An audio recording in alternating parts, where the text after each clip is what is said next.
on had done some really good festival runs. Some of them have won some awards. And so I was able to put together a portfolio and I sent it to every single person I'd ever worked with. Hi, I'm Katya Alexander, and this is Pocket Change Films, the podcast where I teach you how to make your first project with your pocket change, then build your portfolio, then start getting budgets for your projects, and then hopefully making your first micro-budget feature. Pocket change, pocket fame, film with a spark. We'll light up the screen when we hit play in the dark. Innovation, creation on a shoestring beat. Join the journey, feel the heat and everything. For those of you who don't know me, I've been working in the industry for 12 years. I sold my first feature to Abamarama, and then I had a feature win South by Southwest and was sold to IFC and was later a trending film on Hulu. I also worked on the Las Vegas Sphere, which was an intersection between technology and entertainment. So I wanted to tell a little bit about my story and the ups and downs that I've had in my career to kind of paint a picture of like what it has looked like so far. Everybody's story is drastically different, so your story doesn't have to sound like mine. My story doesn't have to sound like yours, but I just want to give an idea of the highs and lows that I've experienced in my career so far. I started really young, actually. I started working when I was 16. I met this producer because I was a photographer for a company and I was photographing a party and we started talking. I told him, I'm going to be a producer one day. He said, oh, that's cool. You want to be a producer? And I said, that's not what I said. I'm going to be a producer. And he loved my answer so much. He said, actually, I'm working on a movie right now. If you're willing to sort of leave high school and do this, I'll hire you. I was under 18, I was 16, so my mom had to come with me and I left the last bit of my junior year and I went to go work on this set. I didn't really do much. I just kind of shadowed the producers and I shadowed him and I just sort of watched how everything worked. But it got my foot in the door, and that was the most important thing. Then the following year, my senior year, when I was 17 and 18, I worked on 2 more films.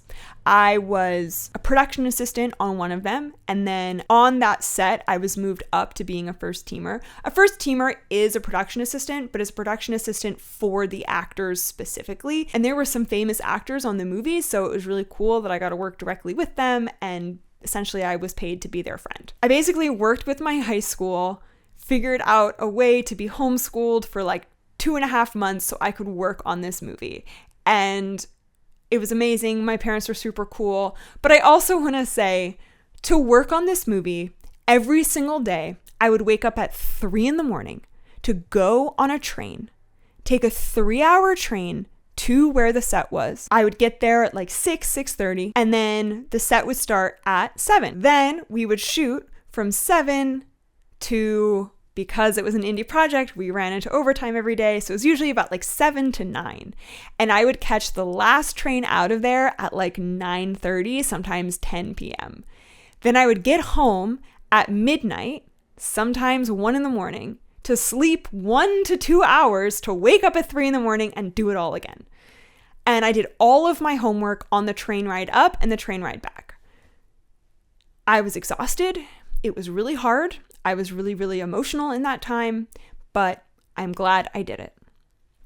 At the end of that year, my senior year, I left the last 2 months of my year. I almost didn't go to my high school graduation, but I did, to work on another film that I was a production assistant on, and then again got promoted to a first teamer. And that film was really great because there were a lot of A-listers on the movie, and I got to really meet them and get to know them, and some of them I'm still friends with to this day. I questioned a lot if I wanted to go to college or not because I was already working, but from some advice from mentors and stuff, I decided I was going to go to college. My first year of college, I produced 2 short films, kind of with my friends. We used Kickstarter to raise the money, and then we made the movie.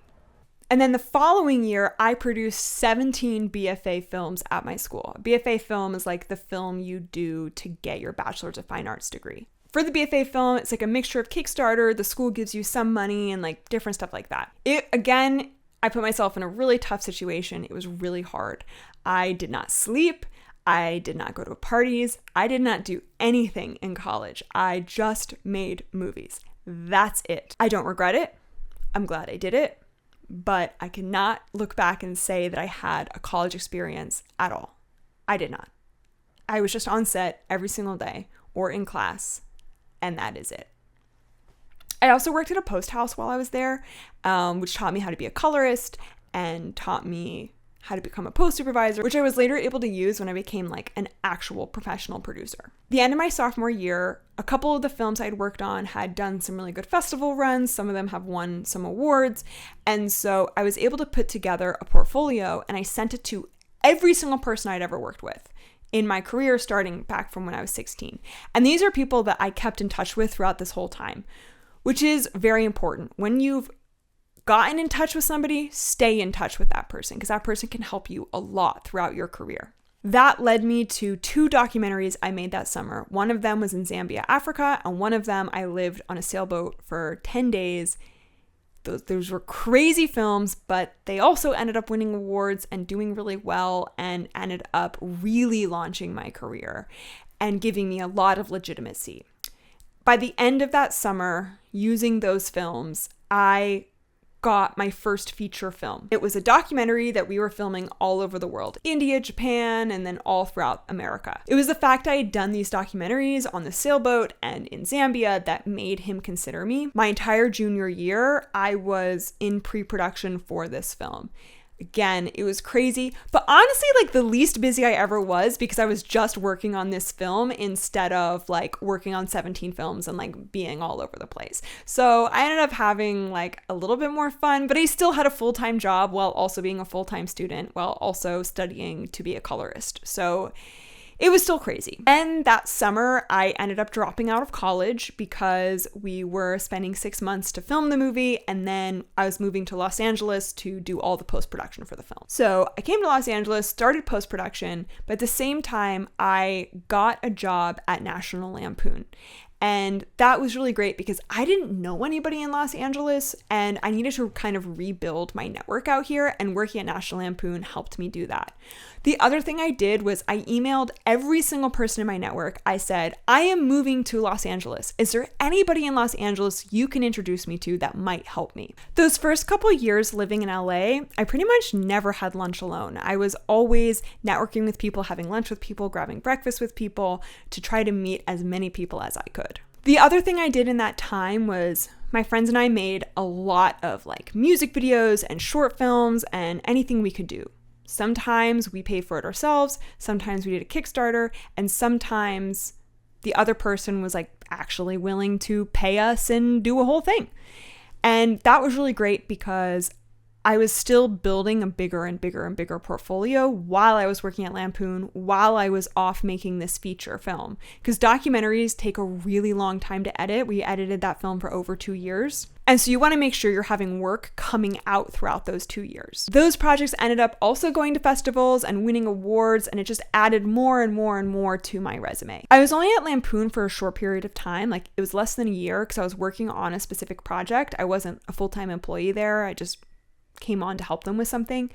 And so I left Lampoon. I continued working in post-production on that film. So I still had like a steady paycheck coming in, thank God. Like I said, that film took 2 years to make. And then when it was finished being made, the sales process was a living nightmare. It was this crazy uphill battle.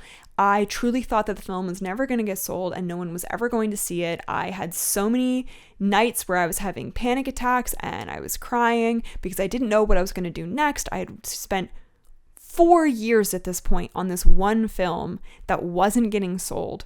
It finally sold to a Bamarama, thank God, but that was right at the start of 2020, which, as everybody knows, was a nightmare for the film industry. Fortunately, Lampoon brought me back on for another show that they were doing. So I was employed from the beginning of 2020 all the way through September 2020. Thank God. But it was very tough. It was very scary. A lot of people were losing their homes, and I really did not think I was going to make it in the industry. I also didn't know what I was going to do next when that project ended because I had literally nothing lined up. I also, when I realized that the documentary was ending in 2019, between 2019 and 2021, I applied for over 150 jobs that I did not get. I got like 10 interviews. It was a nightmare. I considered leaving the film industry. I thought it didn't matter that I made this film. It didn't matter that I sold it to a Bamorama. It didn't matter that I worked for Lampoon. It doesn't matter that I have all these awards. I can't get a job. And I did end up finding a coach to help me with my resume and to help me with my interview skills and to help me with my cover letter. That helped me a little bit. I worked with him for like a week or two, and it did help. I worked as an AD a couple times. I worked as a colorist in that time a couple times. Just like these little things that like would breathe life into you for like a very short period of time, but then the panic would like set in again because you didn't know what you were going to do next. But then at the beginning of 2021, I reached out to a friend of mine that I had met at Lampoon, and turned out he was making a couple movies. So he asked me if I wanted to produce kind of the smaller film that had like pretty much no money, and we were filming it in secret in a hotel room, and it was like crazy. And of course I said yes. I had nothing lined up. I had nothing to do. I was panicking. I was telling my parents every day, like, I'm just gonna like become a project manager at a tech company. Like, I don't know what I'm gonna do. And so I did that film, and when we wrapped the movie went great. Like, the whole filming was actually really fun and everything was fine. But then when the movie ended, that guy reached out to me and said, so that actually wasn't the movie. You know, that was just me testing you. I have another movie that I would really like you to produce. This one it was still like a micro budget movie, but it like had actual money, and we had like an actual like serious plan for the film. I moved from the first film right on to that film and ended up producing that movie. While I was producing it, I started the interview process to work at Sphere.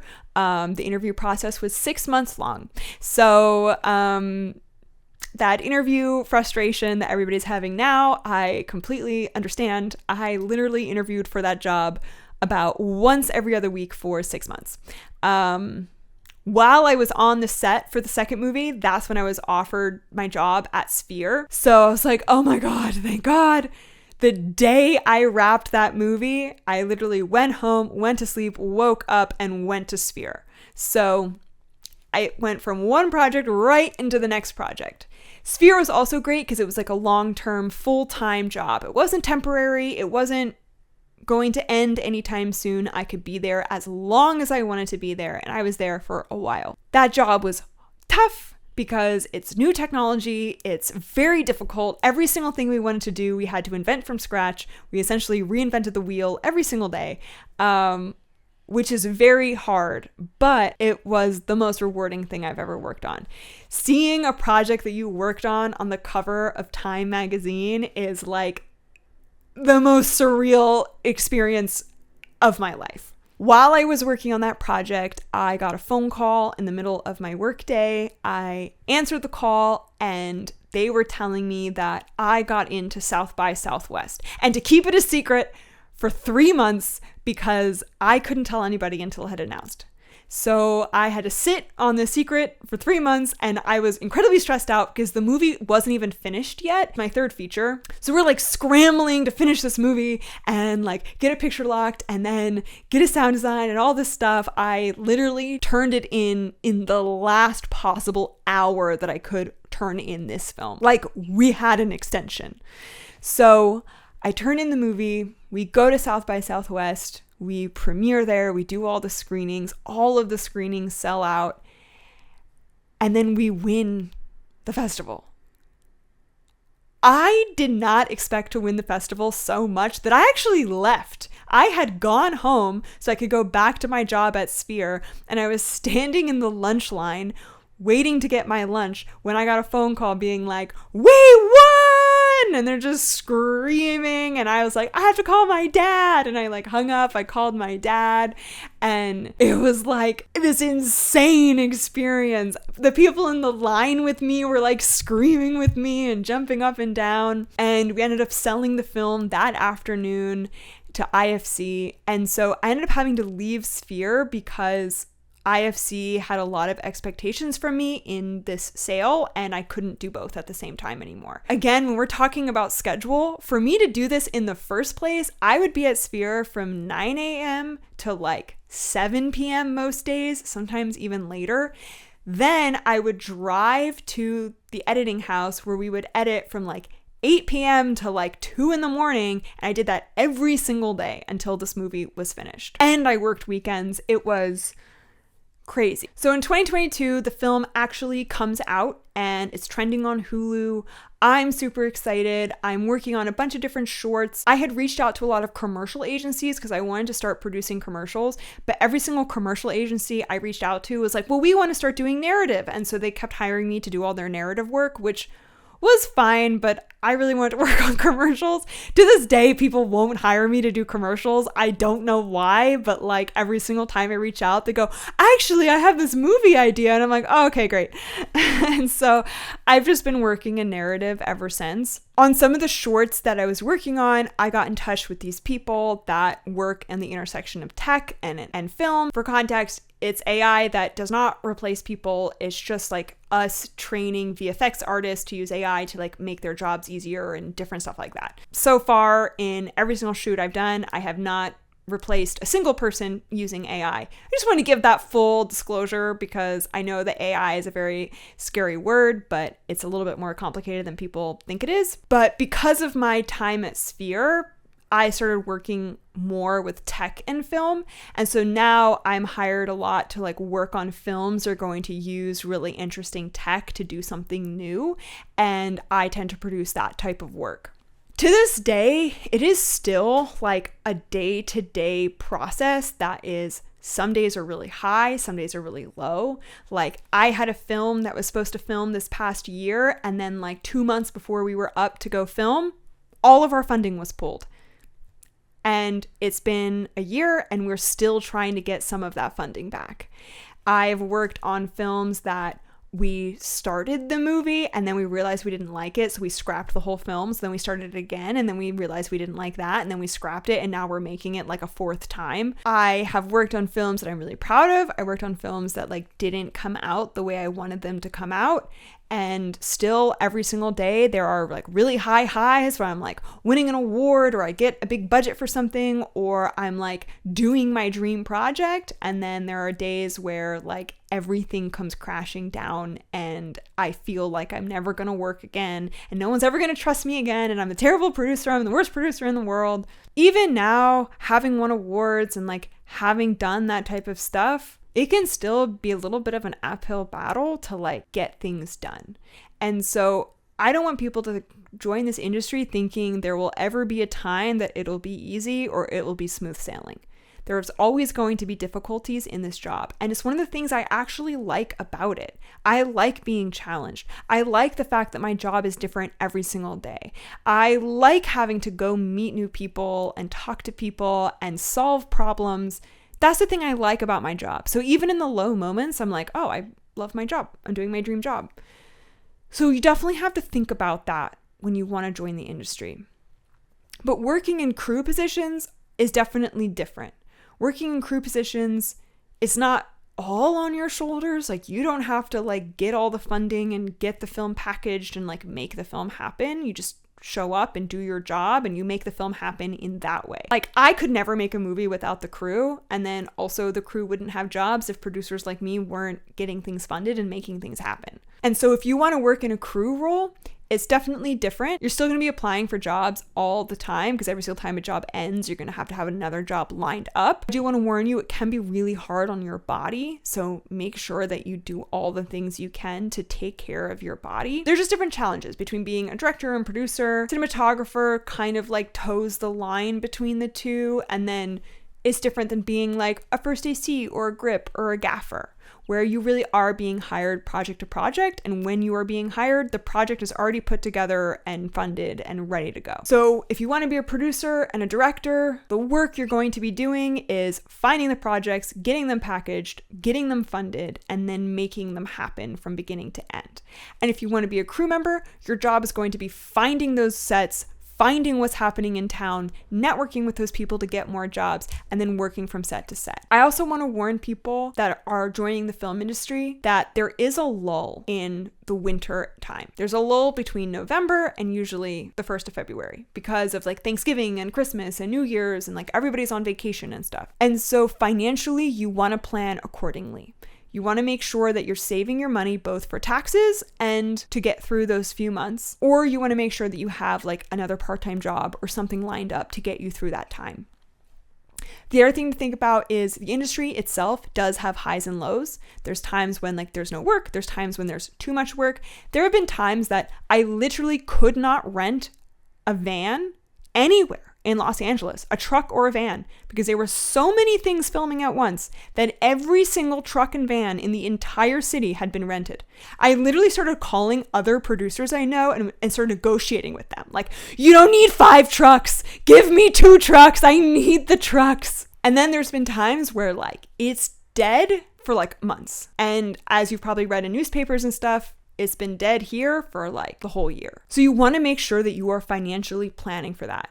Live well under your means, save as much money as possible, because you want to make sure that you can live through the highs and lows of the industry and the highs and lows of your career and still be safe and happy and have a roof over your head. Also, it's super fine to leave the industry and come back as you please. I do it all the time. Totally fine to have other jobs outside the industry that supports you through the ups and downs that come for everybody. And just know that if you ever temporarily leave the industry, it is always there waiting for you to come back. If you have any more questions about how to get jobs and stuff, feel free to leave any comments or message me and I will try my best to answer them. And if I need to, I can always make another video clarifying anything that I've talked about. I hope that this is helpful and I really hope that it inspires you. My name is Katya Alexander and this is Pocket Change Films.